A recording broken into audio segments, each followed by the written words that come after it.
बोला बोला थाने वाली मैया की।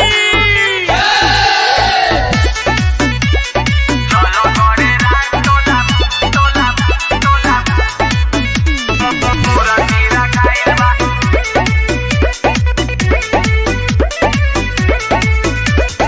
दर्शन कराए दिना चले मई हर के कुल तैयारी हम कैले घर से। ए राजा दर्शन कराए दिना चले मई हर के कुल तैयारी हम कैले घर से। रूप देखेला मन छछनाइल बा। सुना चौका पुराई लौरी अंगना लिपाइल बा। चल गोरे रान टोला मूर्ति रखाइल बा।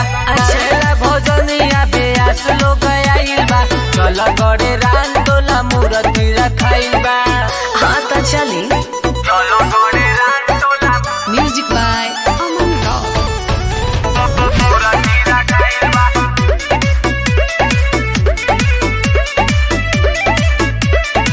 लेके रुपया कने जाई ना बजरिया ओजा से ले आई माइला चुनरिया। अच्छा ठीक बा ले आओ तानी ले आई असु पूजा कलय अपने ही गावे रानी। अच्छा नी मुहावा फुलाव खातू भावे रानी। मना करे ना भारा भखाइल बा। चौका पुराई लौरी अंगना लिपाइल बा। चल गोरे रान टोला मूर्ति रखाइल बा। गावेला भोजनिया बेआस लोग आइल बा।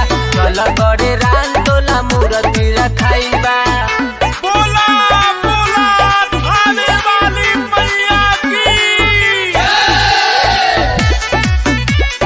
चलो गोरे रात तोला तोला तोला पूरा नीरा खाइबा।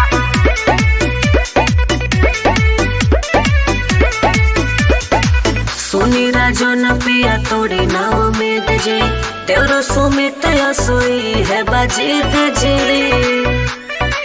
बुझनी तनी कइल न कसहु सबरे रानी। पर घुमली हठाने मई हरे रानी। बढ़िया कस के बतिया बुझाइल बा।